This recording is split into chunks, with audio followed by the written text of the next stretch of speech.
hermanos, Dios les bendiga en esta mañana.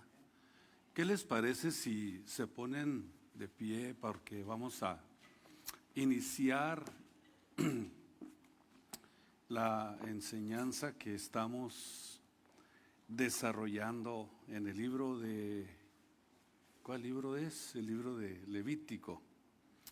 Vamos a leer 2 versículos y vamos a continuar con nuestra enseñanza, la segunda etapa del holocausto. Por eso me he concentrado en esto para que cada uno de ustedes pueda recibir este conocimiento tan importante acerca de lo que era el holocausto en el antiguo pacto, en el libro de Levítico. Capítulo 1, versículo 3, 2 y 3, habla a los hijos de Israel y diles, así comienza el versículo 2. Cuando alguno de entre vosotros ofreciere ofrenda a Jehová, de ganado vacuno u ovejuno haréis vuestra ofrenda. Si su ofrenda fuere holocausto de vacas, machos sin tacha, es decir, perfectos, los ofrecerá.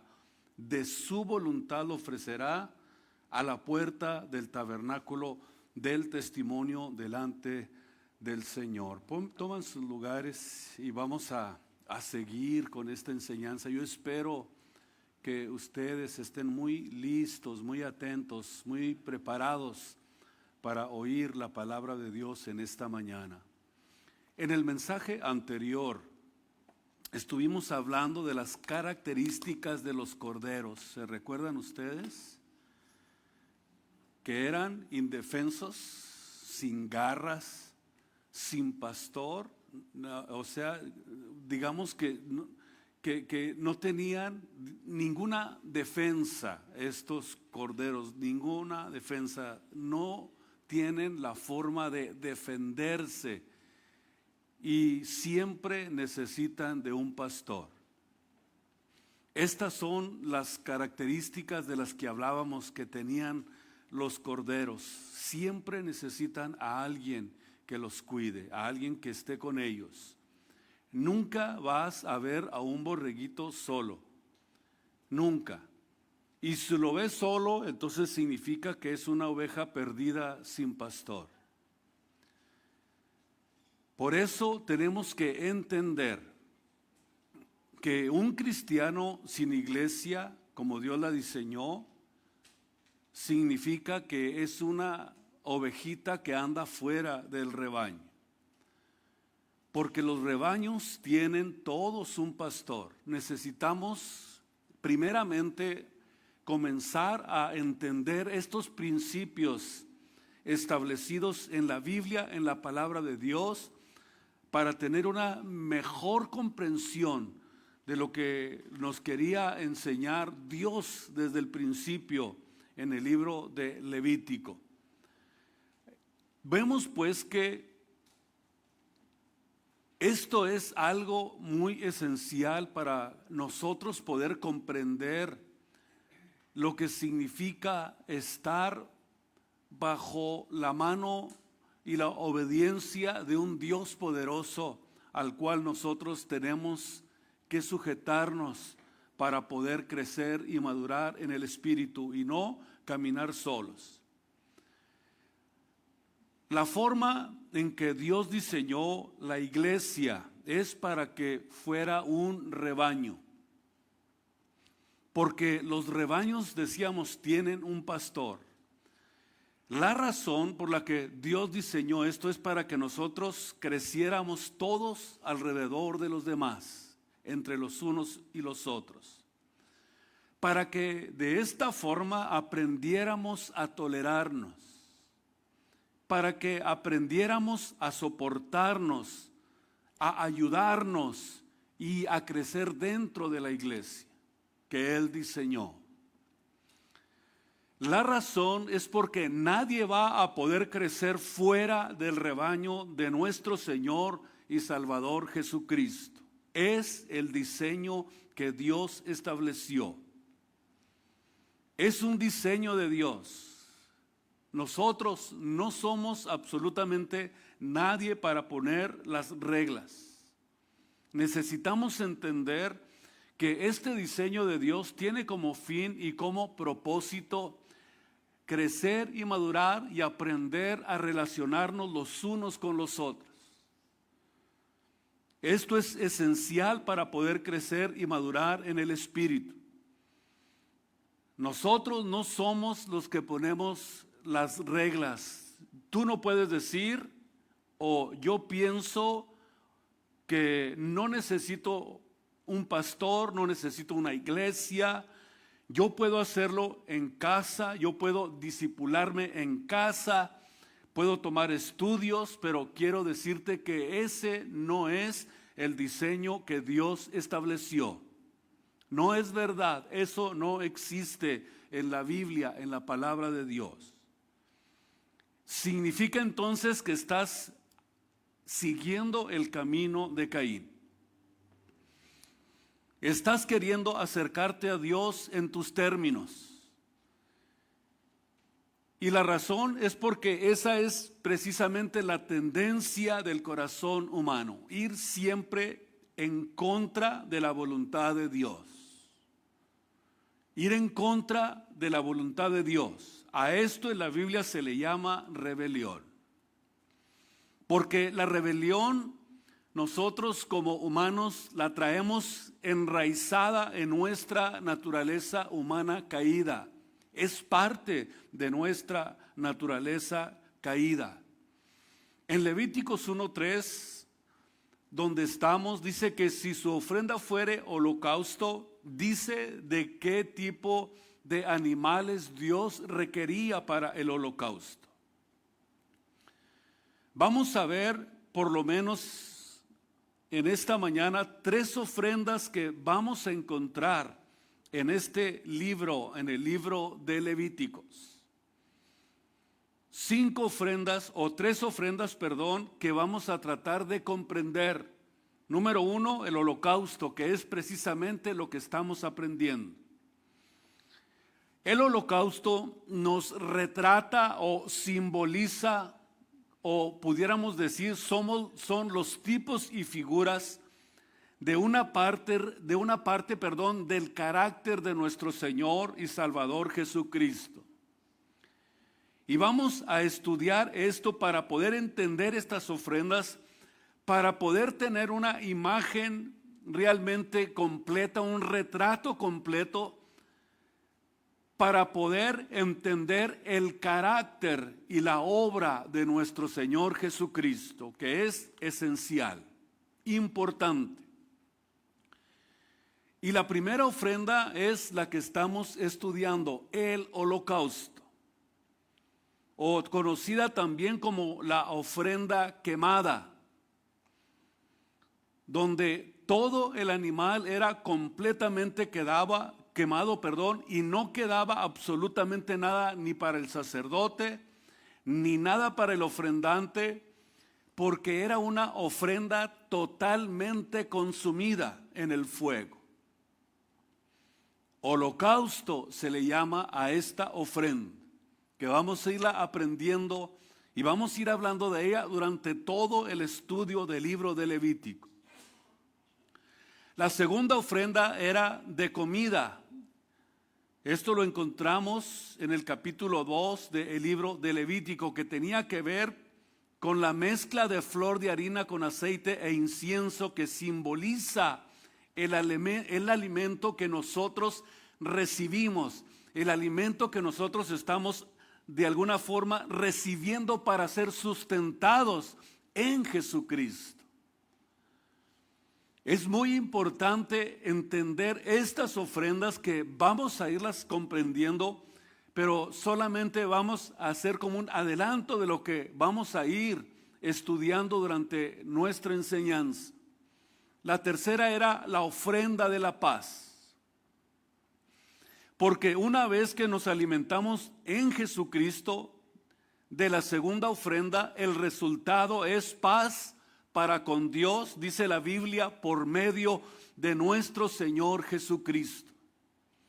Es decir, necesitamos a través de nuestra vida cristiana, estar continuamente recordando la tercera ofrenda, que es la paz con Dios. Esto es de vital importancia para poder crecer y madurar en el carácter, en el espíritu, en la relación los unos con los otros. La Biblia nos dice que en cuanto esté de nuestro alcance, debemos hacer todo lo posible por estar en paz los unos con los otros. Es decir, un esfuerzo extraordinario, un esfuerzo extra para poder mantener ese vínculo que nos une, que es la paz de Dios en nuestros corazones. Pero si tú vienes a pedirle a Dios por tu matrimonio, por tu hogar, por tu familia, por tus hijos, y no tiene paz, es un sinónimo o es un síntoma de que tu relación con Dios no es apropiada. Muy bien, necesitamos entender esto. Si vienes delante de Dios para pedirle que te bendiga en todas estas áreas de tu vida y no tienes la paz de Dios, entonces significa que esa comunión, esa relación con Dios está de alguna forma siendo estropeada y atropellada. Y Dios estableció que cuando yo me acerque a Él, que cuando nos acerquemos a Él, tengo que creer que realmente existe, como dice Hebreos 11, y que es galardonador de los que le buscan. Tengo que tener esa confianza, esa seguridad de que cuando yo me acerco a Dios, tengo que creer que le hay y que es galardonador de todos aquellos que le buscan, porque hay un Dios al cual nosotros servimos y lo servimos por la fe, porque sabemos que estamos creyendo en un Dios que no vemos, pero que sabemos que existe porque lo vivimos, lo experimentamos, lo entendemos, lo comprendemos por medio del conocimiento de la Biblia, de la palabra de Dios. Y para esto yo necesito tener la paz de Dios en mi vida y en mi corazón. Para poder tener esto.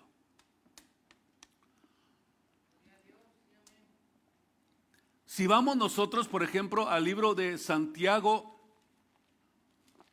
capítulo 1, vamos a comprender de una forma más profunda lo que estoy tratando de traerles en esta mañana.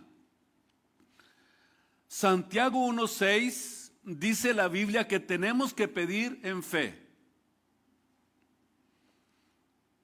Y luego la palabra clave es no dudando absolutamente nada. Es decir, no dudes, Dios está oyendo tu oración. No dejes que la duda entre a tu corazón y que estropee esa falta de comunión con Dios por falta de paz en nuestras vidas y en nuestros corazones. Porque el que duda es semejante a la onda de la mar, que es movida de un viento a otro, echado de una parte a otra. No piense, escuche lo que dice aquí el versículo 7, no piense el que está jugando o el que está de alguna manera dudando entre dos pensamientos que recibirá ninguna cosa del Señor. Eso significa entonces que la paz y la confianza son vitales para poder recibir lo que nosotros le pedimos a Dios cuando venimos a Él en oración delante de su presencia. En el libro de los Filipenses capítulo 4, versículo 6 y 7, libro de Filipenses capítulo 4, versículos 6 y 7, vean lo que escribió aquí el apóstol Pablo. Comienza diciendo: por nada estén afanosos. sino sean conocidas, sean notorias nuestras peticiones delante de Dios en toda oración y súplica en el Espíritu. Versículo 7, y la paz de Dios que sobrepuja todo entendimiento, guardará vuestros pensamientos y vuestros corazones en Cristo Jesús. Cuando la paz de Dios gobierna sobre nuestras vidas, yo estoy seguro que todo lo que pidiéramos en oración, creyendo que lo vamos a recibir, será hecho, porque es así como Dios quiere que aprendamos a acercarnos a Él con toda confianza, con toda seguridad, dándole a Él toda la gloria, todo el honor, todo nuestro entendimiento. En 2 Corintios 4:8, estando atribulados en todo, mas no angustiados, mas no perecemos, no nos rajamos, sino que llevamos siempre por todas partes la muerte de Jesús en nuestros cuerpos, para que también la vida de Dios sea manifestada en nuestros cuerpos. Es decir, todos tenemos problemas, todos enfrentamos dificultades, todos de alguna manera somos perseguidos, pero no estamos desamparados. Estamos quizás siendo atribulados, estamos pasando por tribulación, por angustia, pero no perecemos, no nos dejamos vencer, no permitimos que las cosas de este mundo nos roben la paz y la santificación y la santidad a la que Cristo nos ha llamado, porque nosotros somos algo glorioso que Dios está formando en esta tierra para gloria suya, para gloria de su nombre. Él dijo, para gloria mía, los crié, los formé y los hice. Cuando cumplimos el plan y el propósito de Dios, pase lo que pase en nuestras vidas, nosotros no desmayamos porque sabemos en quién hemos creído. Todos de alguna forma pasamos por problemas en la casa, en el trabajo, con los hijos, en la iglesia, y pudiéramos decir que estamos llenos de problemas. Pero hay que cuidar de que todas las circunstancias que nos rodean, las circunstancias adversas, entren a nuestra vida y nos quiten la paz de Dios, la paz que sobrepuja todo entendimiento. Esa paz que dijo, mi paz os dejo, mi paz os doy, no como el mundo la da, yo se las doy. No se turbe nuestro corazón ni tenga miedo. Creer en Dios, creer también en mí. En la casa de mi Padre muchas moradas hay. Voy pues a preparar lugar para vosotros, para que donde yo estoy, ustedes también estén conmigo. Y desde que nos entregamos a Cristo, Cristo está con nosotros todos los días hasta el fin del mundo, y finalmente se cumplirá la palabra: sorbida es la muerte en victoria, y jamás nos separaremos de Jesucristo. No va a haber nada que nos aparte de nuestro Dios y Salvador, al cual amamos sin haberle visto, pero le amamos porque le conocemos y lo experimentamos en nuestro diario vivir.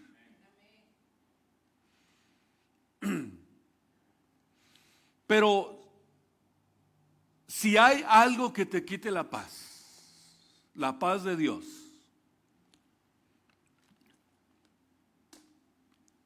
si sucede o llegara a suceder eso, has bajado el escudo de la fe. Dice la Biblia, con el cual nosotros podemos ¿qué? Apagar todos los dardos de nuestro adversario, del maligno. Y precisamente ahí, en esa falta de paz, yo no puedo confiar en Dios.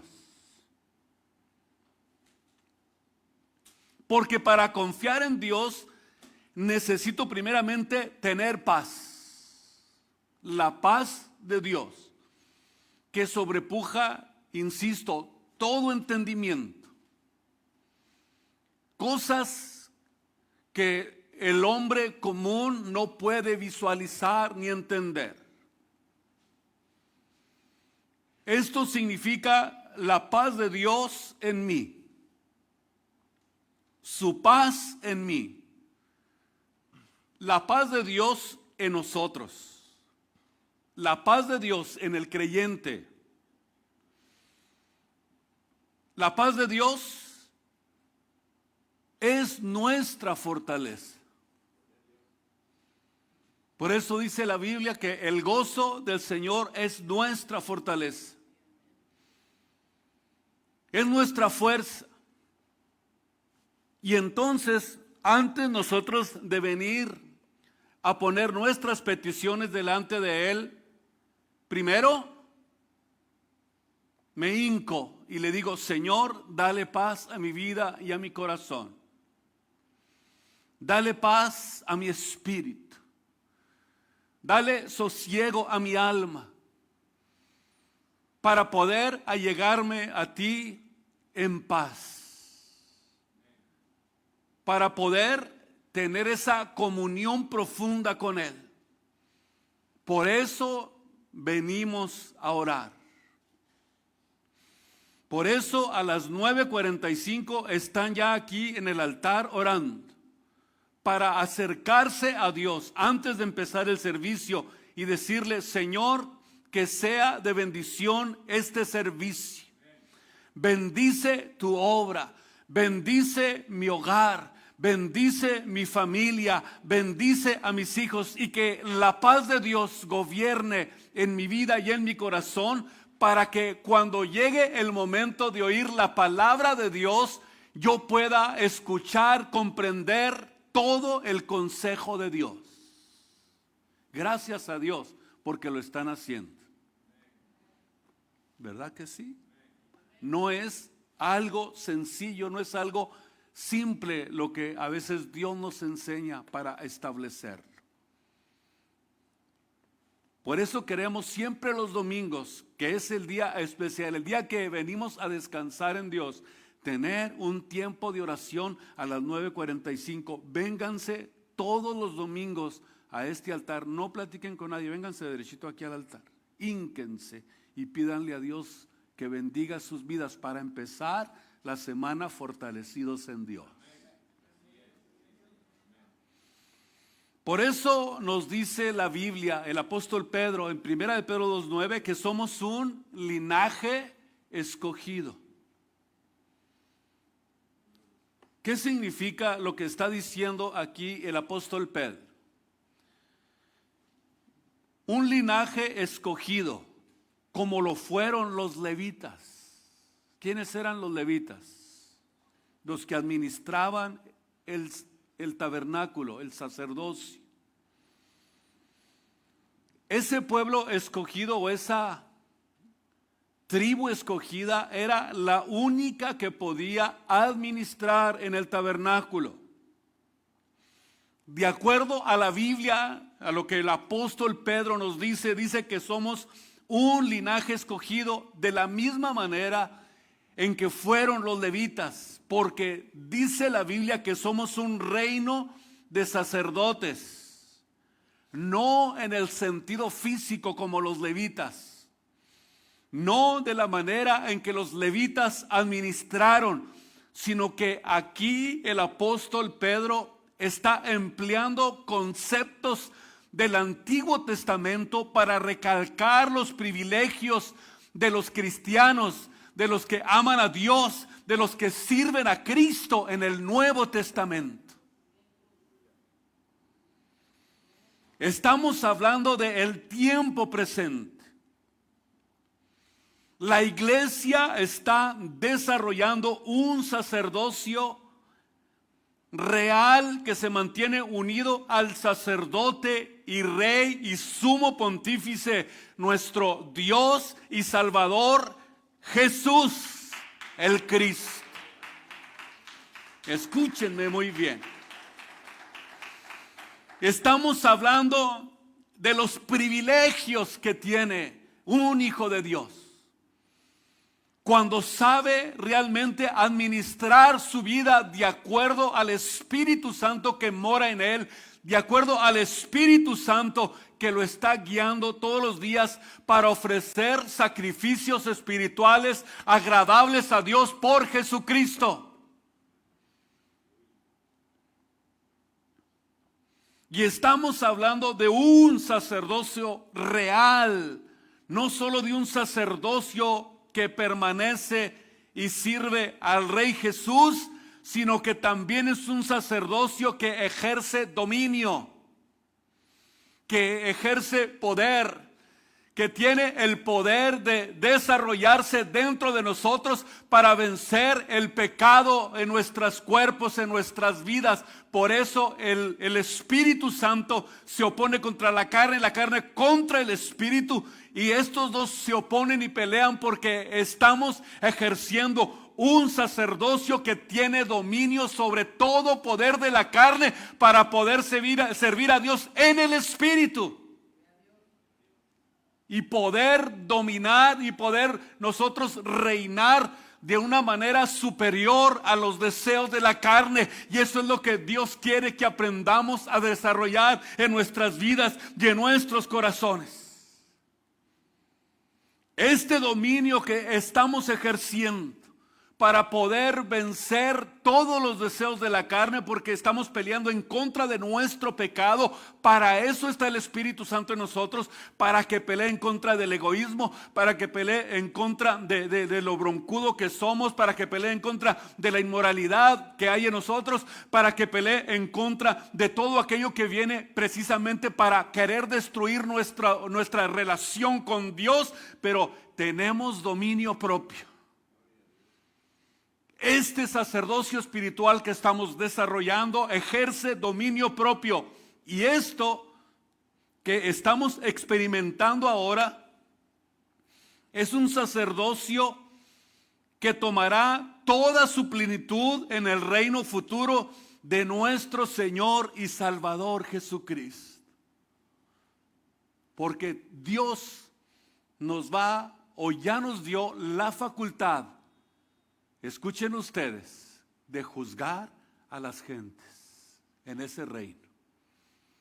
Incluso dice que hasta quién vamos a juzgar, a los ángeles. Wow. Digan wow, sí, pues.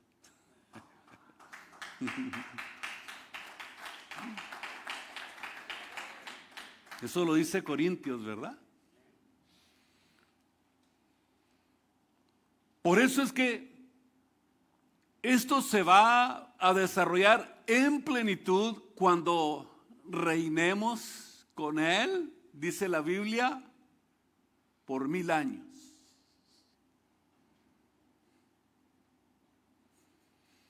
Y nosotros tenemos este poder, este dominio, y nos acercamos a nuestro Dios para interceder. Intercedemos por nuestro matrimonio, intercedemos por nuestros hijos, intercedemos por la iglesia, intercedemos por nuestros hermanos, intercedemos por nuestro hogar. Por eso Dios me hizo un sacerdote de mi hogar.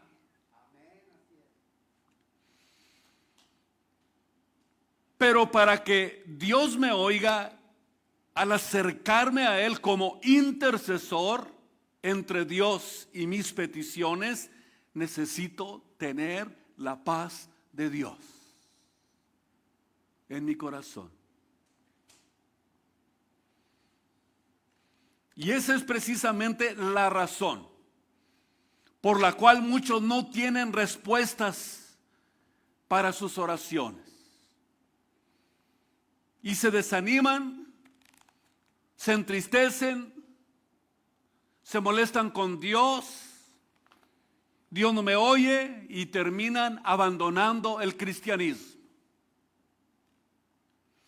por no reconocer los reglamentos de Dios, por no entender la forma en que nosotros tenemos que acercarnos a Él. Por eso Él dijo: mi paz os dejo, mi paz os doy, no como el mundo la da, yo os la doy.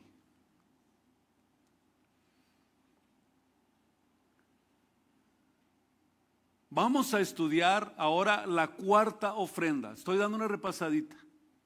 Pensé que iba a poder alcanzar 3, pero vamos por la cuarta, que es la ofrenda de la culpa. Es decir, yo ya estoy en el cristianismo, ya tengo la paz con Dios, ya me alimenté con Cristo. Ahora no puedo servir a Dios, no puedo acercarme a Él, no puedo trabajar para Dios si en mi corazón hay la culpa del pecado de mi pasado. Esto es muy importante que nosotros lo podamos comprender. Lógicamente vamos a irlo aprendiendo poco a poquito, poco a poquito. Dios nos va a ir abriendo el entendimiento para poder comprender. Dice en Hebreos, en los capítulos 2 de Hebreos 9 y 10, estos dos capítulos de Hebreos nos hablan precisamente de esto que es la culpa del pecado, la culpa de mi pasado.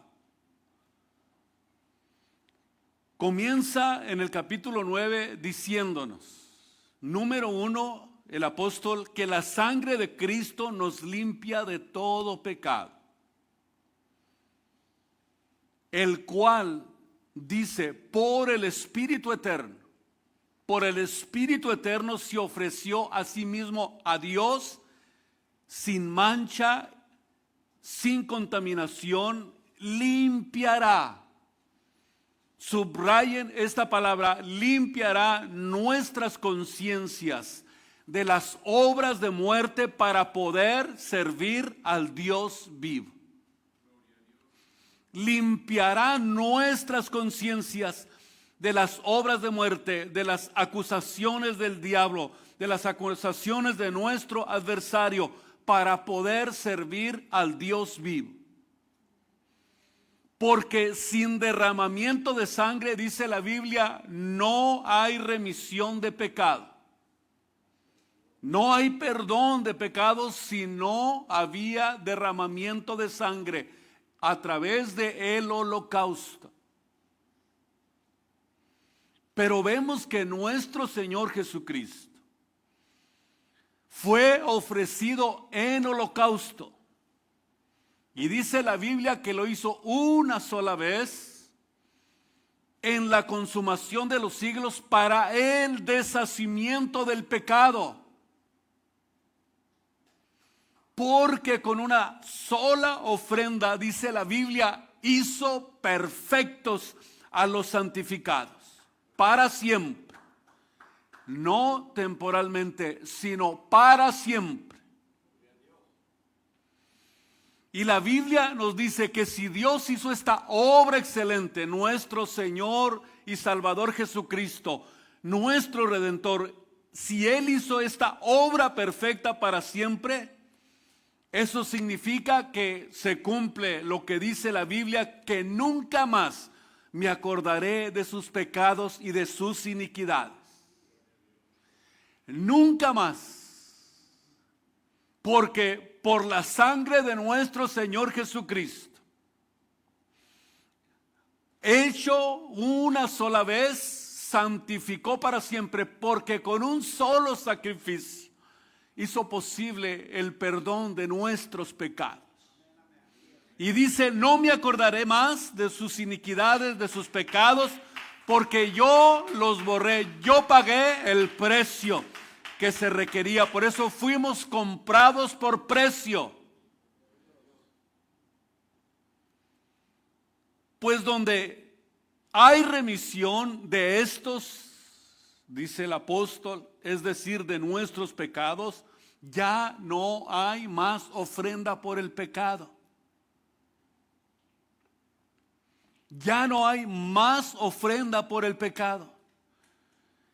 ¿Por qué? Porque la culpa del pecado fue pagada por nuestro Dios y Salvador Jesucristo.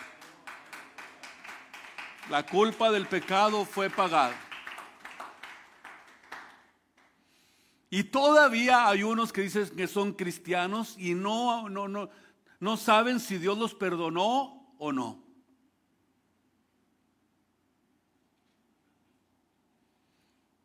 ¿Ya me perdonará Dios por lo que hice?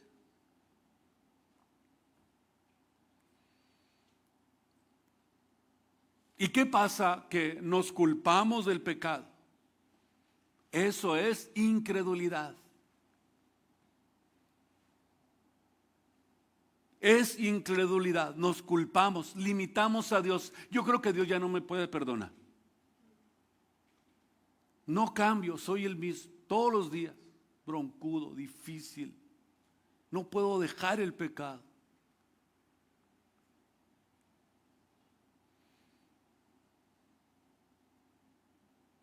¿Por qué no podemos entender de que la sangre de Cristo ya nos limpió de todo pecado? Y que ahora, de acuerdo a la Biblia, somos nuevas criaturas en Cristo.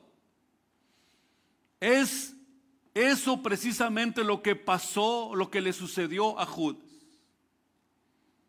La culpa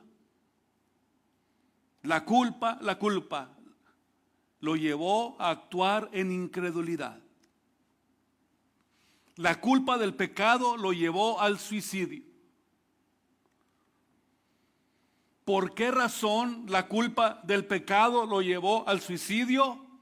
Porque no creyeron que Dios era capaz de perdonar sus pecados. Pensaron en sus mentes, es demasiado el pecado, no creo que Dios me perdone. Ahora bien, una cosa es que tengas en tu mente y en tu conciencia la culpa del pecado y pensar que te puedes perdonar a ti mismo. Es algo totalmente errado. La persona que piensa eso significa que está siendo de alguna forma confrontada por su pecado y quiere perdonárselo él mismo. No pudo hacerlo Judas, tampoco lo pudo hacer Caín, porque lo mismo le pasó a Caín. ¿Qué dice la Biblia de Caín en Génesis 4:13? Que le dice a Dios, Dios se acerca a él porque esperaba una reacción diferente, pero cuando Dios se acerca a él, le dice, grande es mi iniquidad para ser perdonada. Es grande mi iniquidad. No buscaron el perdón. No buscaron el perdón como lo buscó Pedro después de haberle fallado a Dios. No buscaron el perdón como lo hizo David cuando le falló a Dios. ¿Por qué? Porque se condenaron a sí mismos. Se condenaron a sí mismos por la culpa del pecado. Cuando entendemos, cuando sabemos claramente que Cristo es el único que puede perdonarnos y no nosotros a nosotros mismos. Hayas hecho lo que hayas hecho, la sangre de Cristo, dice la Biblia, nos limpia de todo pecado. Y también nos dice que si confesamos nuestros pecados, Él es fiel y justo para perdonar nuestros pecados. No cargues con la culpa del pecado. Cristo todavía sigue perdonando a aquellos que le aman, sigue perdonando a aquellos que le fallan, sigue perdonando a aquellos que le han fallado de alguna manera. Bendito el nombre de nuestro Señor Jesucristo. Cuando hay un fiel arrepentimiento, Dios perdona nuestros pecados. Él es fiel y justo para perdonar nuestros pecados. Estamos tratando precisamente de este tema que es el holocausto, establecido en el Levítico 1:3, que es nuestro tema. Y si estamos considerando todos estos aspectos, ¿qué fue lo que realmente logró Jesús en la cruz del Calvario?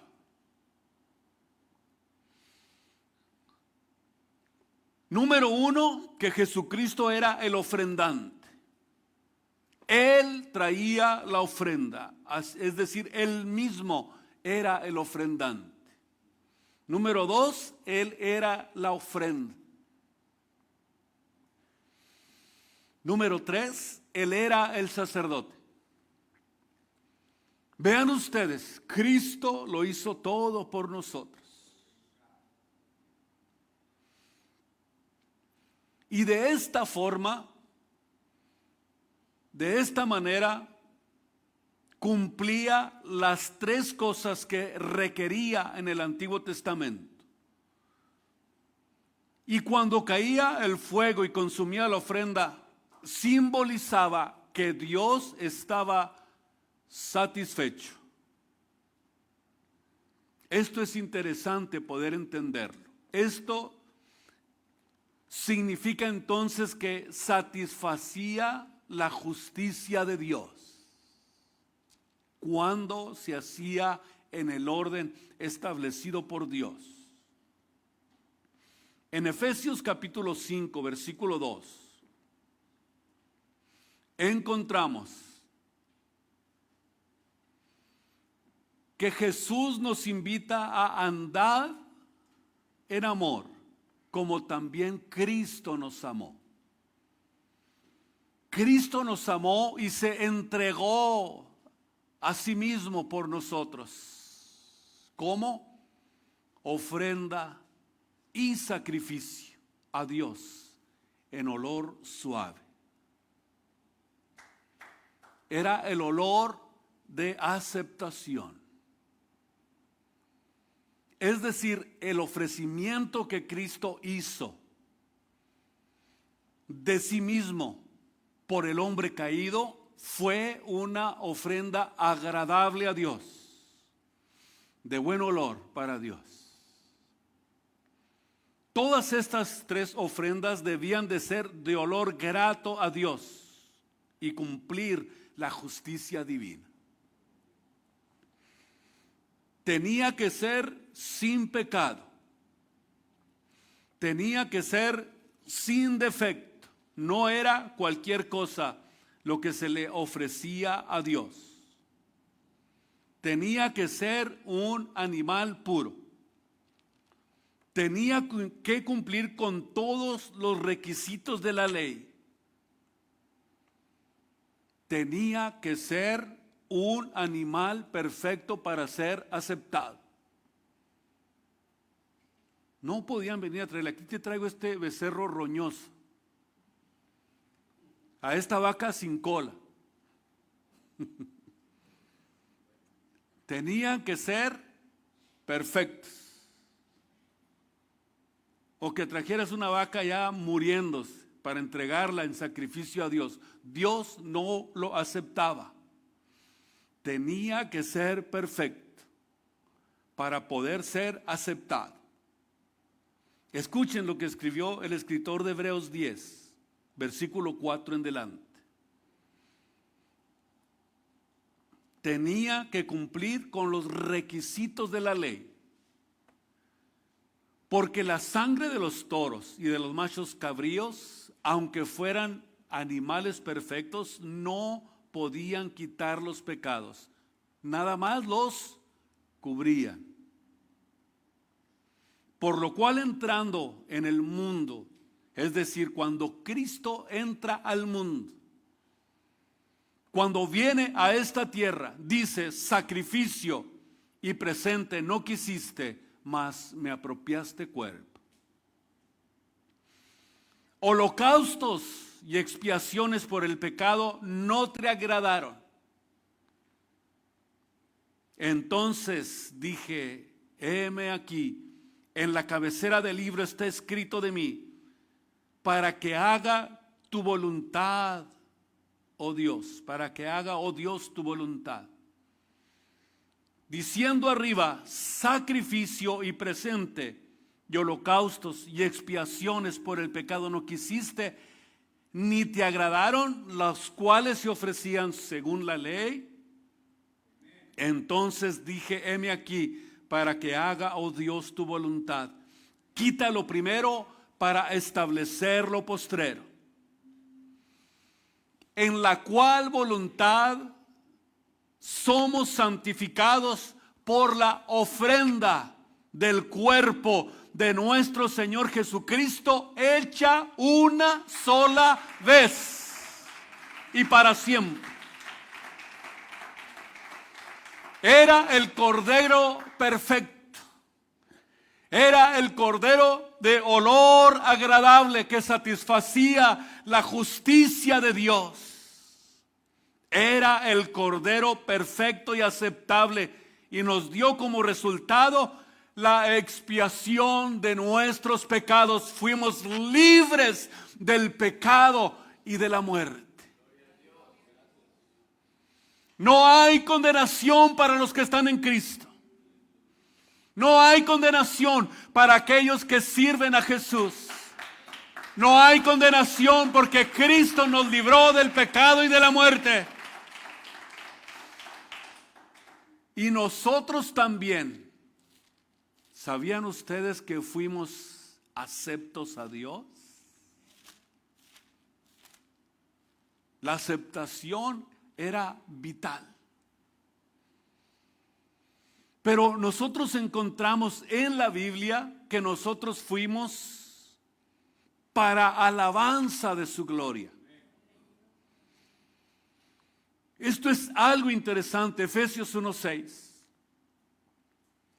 Para alabanza de la gloria de su gracia, con la cual nosotros, sin haber hecho lo que Cristo hizo por nosotros, fuimos aceptos en el amado. Fuimos aceptos en el amado, en el cual tenemos redención por su sangre, no por nuestra sangre. Nosotros no teníamos nada que ofrecer. Éramos mancos, pecadores. Dice Isaías que éramos ¿qué? Capítulo 1, una podrida llaga desde la punta del pie hasta la mollera. No había nada bueno en nosotros, pero fuimos aceptos en el amado por la ofrenda del cuerpo de Cristo hecha a favor de nosotros, por la cual tenemos redención por su sangre, la remisión de nuestros pecados por las riquezas de su gracia, que sobreabundó en nosotros en toda sabiduría e inteligencia. Qué preciosa es la Biblia, la palabra de Dios. En Él estamos completos. En Cristo están escondidos todos los tesoros de sabiduría y de revelación para su conocimiento. Él es mi redentor. Él es mi fortaleza, Él es mi paz, Él es el todo y en todos. Qué gran descanso hay en nuestras vidas. Qué gran descanso recibimos por Jesucristo. Qué gran paz gobierna nuestras vidas. No hay nada que se compare. Por eso necesitamos aprender estos principios para no dejar que nada nos robe la paz de Dios, que nada nos robe todo lo que Cristo nos ha entregado. Porque hay quienes vienen a la iglesia llenos de una conciencia de pecado. Una conciencia que te dice, he pecado tanto siendo cristiano que ya ni quiero ir a la iglesia porque me voy a sentir como un hipócrita. Piensan eso por la ignorancia de la obra de Cristo. Piensan eso porque no han entendido la obra perfecta de Jesucristo. lo que Él hace por sus ovejas. Oseas 4 dice: mi pueblo fue cortado, fue talado porque le faltó conocimiento, le faltó sabiduría. Yo quiero decirte en esta mañana, hay perdón en Cristo. Dios quiere perdonarte en esta mañana. Dios quiere reestablecer todo lo que hayas perdido. Pero no hay que ser como el rey Saúl. Porque le interesaba solamente lo que dijera el pueblo, lo que dijera su familia, le interesaba más su reino, y murió en la batalla con sus hijos. Si alguno hubiere pecado, dice la Biblia, abogado tenemos para con el Padre, a nuestro Señor Jesucristo. Él quiere perdonar en esta mañana, Él quiere reestablecer, Él quiere hacerlo. Yo te digo, ¿tú quieres? Pónganse de pie entonces. Vénganse aquí y dígale: Señor Jesús,